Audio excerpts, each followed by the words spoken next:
and it works. It looks fab, absolutely awesome. Hey guys, I'm sorry I haven't made a video in such a long time. For those of you that know me, I haven't been very well recently, and I'm fighting back. I'm getting better all the time. In the past, I've done a camping on a motorcycle video, and I'd like to do a little bit more of that. And I decided that the soft panniers weren't really working for me, and I wanted to go with some of the hard luggage, also for waterproofing and things like that, and just finding it a little bit easier to load the bike up. The SV650, the 2002 model, you know, we're looking at a 21-year-old bike now. It's really hard to get the parts. So I put a shout out on Facebook, and I want to say a massive thank you to the SV650 community, because you guys are pretty awesome. I got a fantastic response. Some people just give me a wave and a hello for the videos and stuff, which was pretty cool. And I got lots of people that offered some help as well. So I want to say a really big shout out to James Telford. He actually posted me out this kit that he'd made some years back and wasn't using anymore. So what he's actually done is he's created this framework which actually fits onto the SV650, and it just bolts into place really easily. What we're going to do in this video is, although the indicators are relocated, the cabling's really short, and rather than having a join in the middle, because I'm a bit worried the water might get in there, what I want to do is I want to take the lens cover off and put one single wire going from the bulb from the indicator right the way through to the connecting joint on the undertail of the bike, and that's what we're going to do in this video. But I'll show you what it looks like with the luggage on, because I think it looks really cool. So these are dead simple. There's these little lugs on the bottom which it fits into, and then it literally just clicks into place like that, and now that's that one secured. Nice and easily we can open it up and we can secure it. And I like the I like the little handle on the top there, so that if I do want to take them off the bike and carry them around, it's nice and easy. On the top here, I've got one of the Givy monolock brackets. There's two different versions. You've got one which is the monolock, which has got the holes in the back, fits into the back lugs and just clicks down into place, and that's it. So I can push this, open up, and I've got the top box. So all in all, I'm really happy with that setup. But like I said, next job is to sort out those indicator wires, which we're going to do now. So the original fitting of the indicators was in here, so these were sort of sticking out here, which they now can't do, of course, because the box is in the way and there's no visibility. So these are the original ones, but the concept is very similar. If you want to take apart the original indicators, the screws at the bottom. On these aftermarket ones, there's a screw here at the back. When you dismantle that screw, top tip by the way, be really careful of these plastic lugs. I've actually snapped it on the other one, which I'm a bit gutted about. So when we pull it out, so we've got some protective, just some PVC waterproofing cabling going over the top. We've only actually got two wires to worry about, a positive and a negative, so it's actually really simple. There we've got the bulb housing, and then we've just got a spring, a little bit of plastic that the bulb's going to sit against. So effectively what happens is we've got, that's the reflector bit, and the bulb, there we go, is going to sit and twist in that.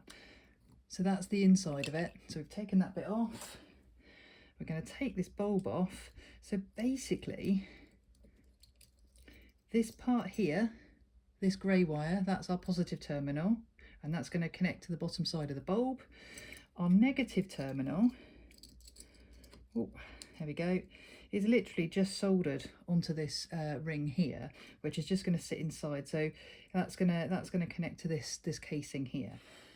Originally, I thought it'd be fairly straightforward to go online and just buy some extension cables. So you've got bullet connectors that are here, so you can buy these online. I bought two of these for 10 quid. Connect, and then you've got the right connector here to plug in. So 10 quid for two, happy days, thought that was going to be job done. What I didn't do is I didn't check how long they were, and yeah, ridiculous. There's no way that's going to reach. So that's no good to man the beast. Trying to find this connection online is quite tricky. I found them for about £4-5 each, which, considering I'd already dropped a tenner on these cables, what I'm going to do is I'm going to reuse these end connectors. because ultimately that's my original part and I want to keep it, because if I ever take the luggage and the racking off, I want to be able to put the original part back on. I've also bought some plain PVC tubing, which is this stuff here, which is just going to weatherproof the wires that I've got. I've got a length of cable. I'll use the black and red just to make it really straightforward for myself. I did buy some replacements of these because these are actually crimped into place. If I couldn't have got these, I don't think it's a disaster. What I could have done is either cut this off and soldered the wire, the replacement wire onto here, or created a join in this, but so whichever way works. And for the joins, which I'm going to put to this part, I'm going to use some of these, and these look really fun. So basically what these do, I've got some I've tried earlier. So what these do is you take your wire, you create a manual connection, you twist them together, you slide this over the top, and you can see here, let me put that down, you can see here what you've got is you've got a piece of solder in the middle, and then you've got two pieces of plastic, and then all of this is heat shrink tubing, and you melt it with a heat gun, and what happens then is the solder melts, creating a seal. These two red parts, these plastic parts, melt, creating a waterproof seal, and then all the heat shrink tubing melts around it. I got these are the ones I picked up. I got them off Amazon. It's a whole sort of selection of various sizes. To be honest with you, for the size gauge wire I'm using, so just normal sort of standard size, the reds would be fine. So again, if I wanted to save some money in the future, I could have just picked up those red ones and been done with that, but it's quite nice to have some extra spare ones to have a bit of a play with. Like with all things, I wanted to have a bit of a practice. I wanted to have a bit of a go with lots of different things beforehand. And here's a version where I did it and then I cut the plastic off. Let me see if I can get it to focus. Oh, there we go. I cut the plastic off because I wanted to see how good the solder was. And I'm quite happy with the solder joint, which is cool. However, it does say in the box not to use a lighter. So I, of course, ignored that and used the lighter. And my top tip to you guys would be, don't do that. The plastic caught fire, and then what happened is it actually spurted solder at me, on me, over me, which was molten hot. So I've ended up with a slightly melted, slightly burnt wire and quite a lot of pain. So yeah, for future, go with a heat gun. Not a lighter. I don't think a hairdryer is going to get hot enough, so a heat gun would absolutely be the best one. You've got two settings usually on a heat gun. Usually one's about 300, one's about 500, so a high or a low. You only need the low setting. You don't need to ramp it up to 500 degrees, otherwise you might end up with a result a bit like that one.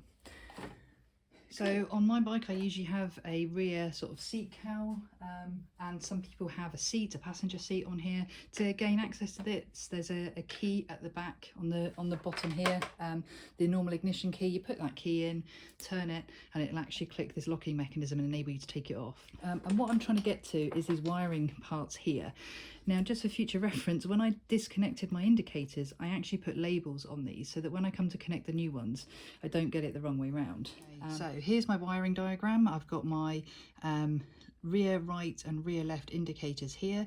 I can see that there is a black and white line here, and I can see there's a solid black cable. And if I follow this black and white line all the way down, I suddenly get to the negative terminal of the battery. So that tells me that that black and white cable,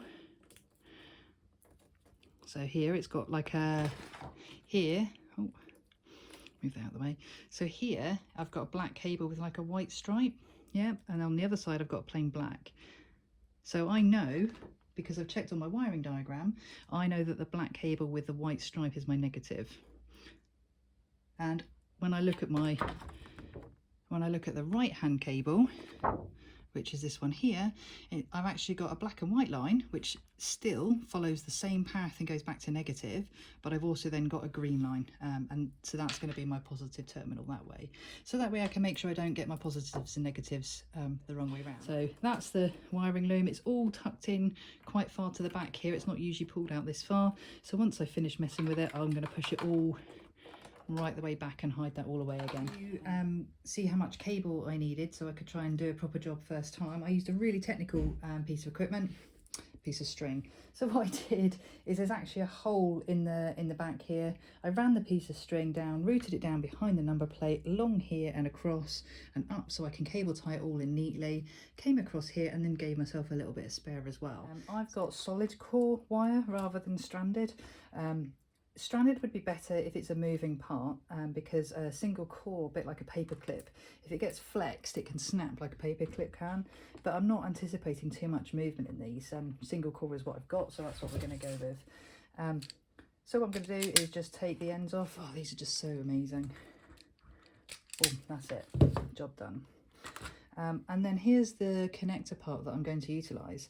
Now what I've done is I've gone for 5mm PVC replacement tubes, but I have noticed that one of these, actually let me do one that I've shrunk, there we go. One of these and a wire will fit in no problem, but two, it's too fat to fit in side by side, and that's not really a problem. All I need to make sure I do is that when I do these connector joins on this cable here, that I just need to make sure that I offset them so that I'm not too deep in any one place. So I'll have one connection closer up here, I'll have another connection a little bit further down here, and it'll all be hidden in this tubing anyway, so no one's going to be any the wiser. Right. Actually, I don't want to get too close to this plastic clip here because of the heat gun effect, and I don't want to end up accidentally melting this. I'm going to come down just a little bit. So I'm going to cut it roughly where I want the solder join. So that's that one. And then if I want the same again, a bit different down, then I'm going to cut this one here. Good. So now I can just take the ends of those off. So before you physically make the connection, because I have made this mistake before, it's not too bad when you've still got the other end free, but just make sure you slip this on first before you put it all together. So we know our black and white is our negative. So we're going to make a manual connection.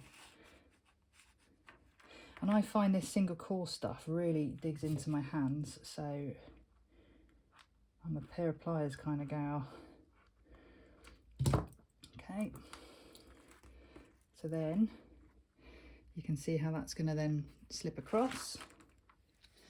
So these two connections are actually quite close, and because I want to try and show you on the video, what I'm going to do is use a scrap piece of aluminium just to sort of work as a bit of a heat shield to try and protect that first solder joint that I've done, and then I'm going to try and do the heating with it down here so that I can try and give a better camera angle. And like I said, just be really careful of this end piece because I don't want that to melt either.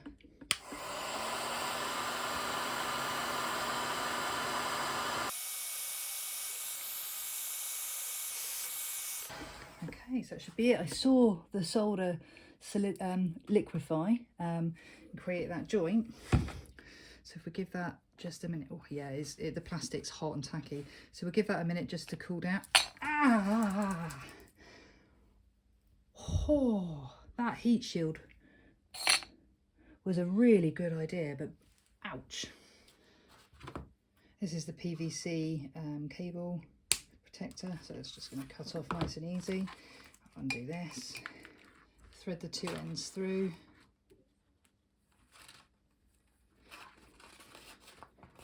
keep pushing till we get all the way.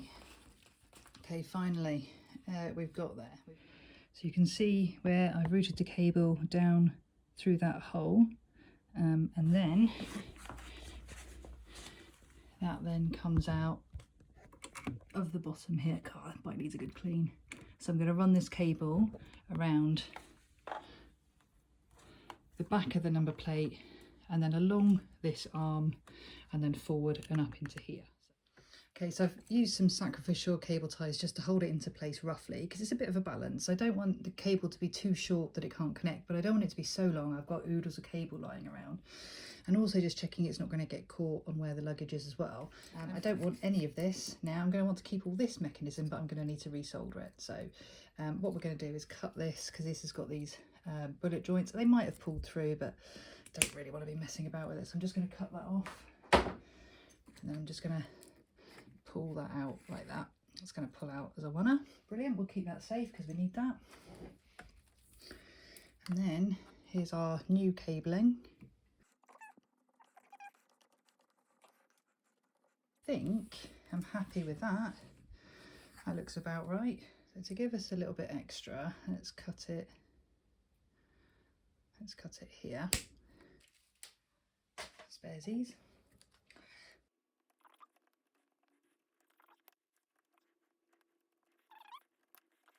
Good, that looks about right to me. So we're going to put this is that bulb shielding, so we're going to put that back on.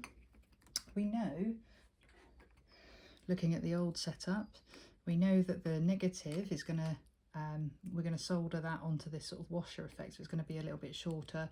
Then we're going to have a spring, and then we're going to have a new clip on here. So let's do that in advance. Let's make our negative a little bit shorter. Cool.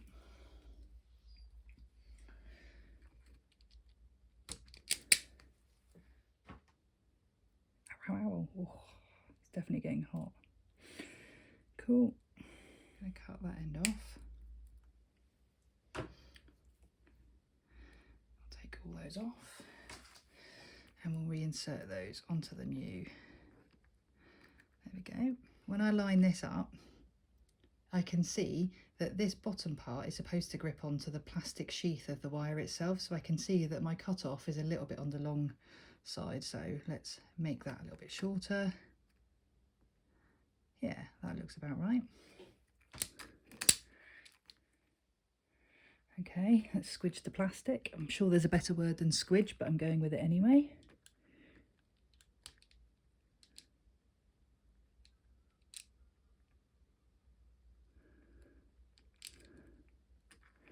Okay, good. So now that's the fitting that's going to go for the bulb. Yeah, looks fairly solid. Happy with that. Do you know, if I was a bit more sensible, I could use some pliers to hold this, couldn't I? Oh, owie, owie, owie, owie. Oh, that's remarkably hot. So now let's reassemble this. Push, push, push, push. Yeah. Got a bulb. So that's all gone back in. We've got our bulb. Good. We've got a single screw to hold the bulb in place, so we'll pop that back in.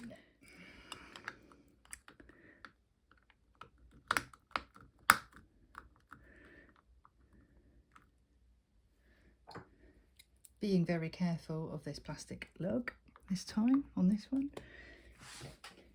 And then there's a long screw. Theory is good. Okay, so we've connected it up at the top. So we've only got one side so far, but let's give it a go. Let's turn the bike on. Turn the indicators on. Hey! Whoop, whoop. Right, we'll just do exactly the same thing now on the other side. Right, luggage is on. Here's the moment of truth. Ready?